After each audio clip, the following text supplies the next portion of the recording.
What's going on, guys? Greg here. I got another video for you today. This is a Roman Props MK1, and this just happens to be my all-time favorite hilts.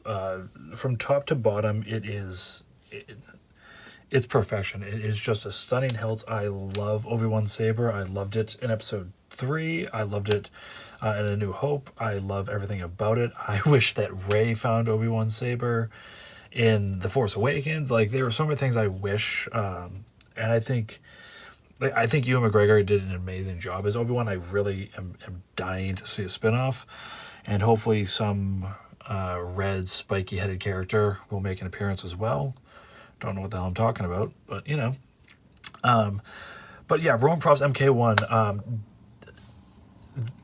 How do I put this? There's a reason this hilt retails for about $400 versus other sabers of similar style retailing for less. And it's because this is so well put together and so intricately put together and designed, not just externally but internally. Like I said, it's there's a reason and it's worth it. In my opinion, I've dealt with a handful. I think this is my fourth variant of the Obi-Wan Kenobi episode 4 lightsaber hilt that I've messed with, and this is by far the best. I had one, and I let it go because it had a weathering on it that I was in love with at first, and after a while I just kind of was like, I don't really care that much, and I'm going to get this exact hilt. I need it in my collection. I need to be smart about financials first.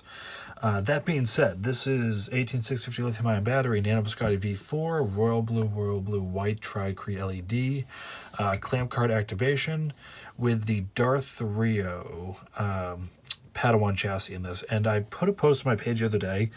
But let me tell you something, guys. That man did an incredible job with this saber. I've worked almost exclusively with his chassis except for like 1 or 2 cases. And this has to be one of the best thought out ones, only because like just minor details that he puts into his work make it stand out above and beyond anything and everything else.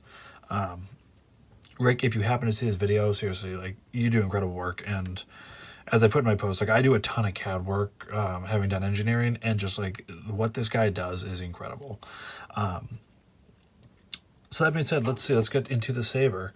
From the top down, you got your really nice finished emitter. You have the heatsink that came with the saber. Oops, sorry, out of camera. Heatsink that came with the saber. Your tri-cree LED right there runs through the thin neck. I left your vein, your wind vein, loose, and I'm assuming because it's like that with the prop, but also because I don't want to tie it down. If you want to glue it down, by all means, but I like it loose. And if you don't like it, just a little bit of like blue thread locker. Or just like a dab of glue even would work. It doesn't get in the way of anything. If you glue it down, you're not in the way of, anything else in the neck, so it's not going to hurt anything. You have your, I didn't know that spins like that. That goes up. Look at this. You learn stuff every day. See, when this thing was down like this, and see how the pieces are coming out, and I just figured that's how the prop actually was, but I didn't realize that this, if you hold it like this, it actually slides up and down. Cool. You learn new stuff every day. It doesn't slide very easily, so it'll be fine as is. Anyway, so you are not permitted to take any of this upper section apart. This all can screw into place, but if you take it apart, you'll break the wires probably and void your warranty. You have your blade set screw right here. And yeah, you only have one very teeny tiny blade set screw right there. You have your 2 transistors, which the inner core of it can move, which is, as I've been told, it's accurate to the prop. Again, if you don't like that, you can either torque down on this as just a screw right here, or you can, again, a dab of glue. That's up to you. I like to leave things for the customer to modify as they see fit. Your Graflex clamp, obviously an amazing finish all over the entire hilt. And then you have your clamp card with activation, your bubble strip, your booster section, and your pommel, your sync knob pommel, and your D-ring, of course. So if you want to get this saber fired up, you have your switches under there. Nothing to do with these side ones. All you have to do is take off this end pommel. This is all you actually should ever have to take off technically. You can take off, let me just get this. first.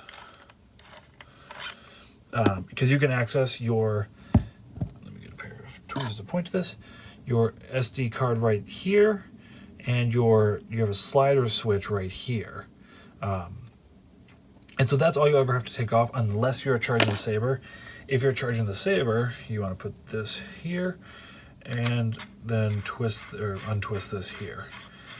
And then we do that, that'll come there. And again, when you untwist the Saber, you're not going to move the chassis at all because it's all fit into place so perfectly. And so if you ever like really needed to get access to the SD card, which is in there, or sorry, to the board, you can slide these two gold rods out. But that's more for repairs. I think that you should never have to. And then your recharge port is right there. And I sent you the link to the little adapter you have to get that plugs in to your charger that you're going to get. It's a 2.1 to 1.3 adapter. Yeah, and so let me put this back here. Oh, and I also undid the clamp when you take off the booster. It's not going to make a huge difference, but I like to do it. And then get that on there, nice and tight.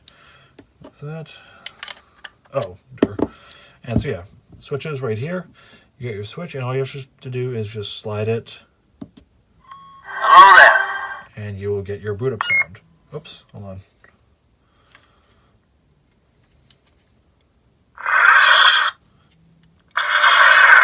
Sorry about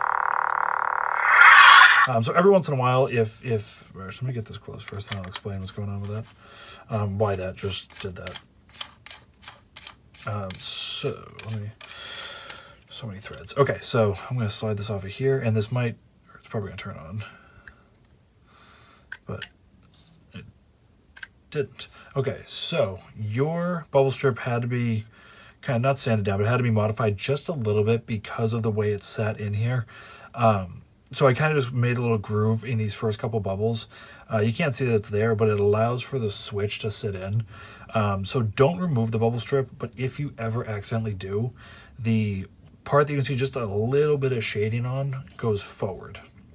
Because that has like a little groove for the switch to sit in. So get that, close that. And then, so, okay, now, again, static, you're just chilling, hanging out, you're good to go. And then forward of the clamp, and...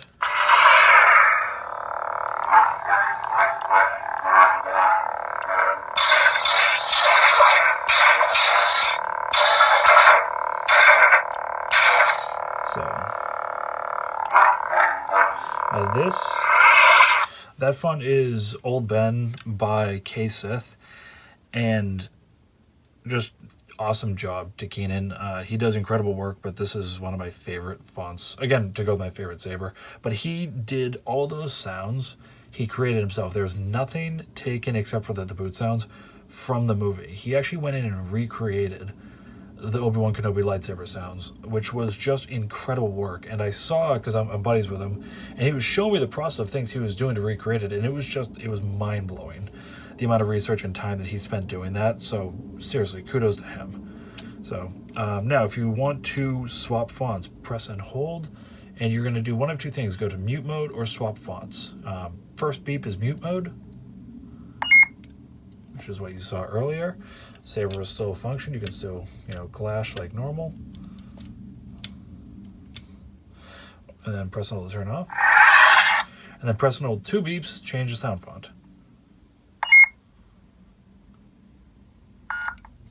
Can't win, Darth. No, you can't. And then...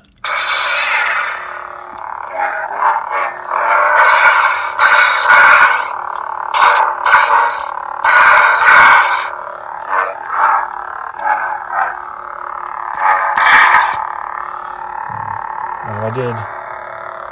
Let me see. So I did a pulsing for this one. It was like a faster pulsing. The other one I did a slower pulsing. And then for your final font, I did Sacrifice by Shamim. If you strike me down, I shall become more powerful than you can possibly imagine. Also, okay, I'll get into that after. Let me go through this once.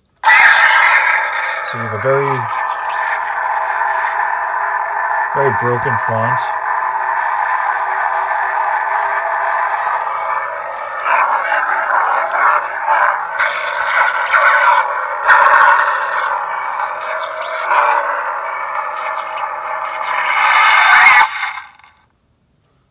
Very broken font that Shamim did. Like I said, I love that font. So I'm going to get this shut off. So one thing I was going to say was that this saber is absolutely deafening. And it's deafening with... Oh my god, that's such a pain in the butt to take off. Because the D-ring moves so much. It should be... There we go, okay. There's no holes in the pommel with the MK1. Because again, this is as close to the real made saber as you can get. And there's this hole here. And everything is through these vents. So it is deafeningly loud. And for having very little sound venting, which I think is pretty awesome. So then back here, slide that off. Saber's off, you're good to go. And you can put your pommel back on, so.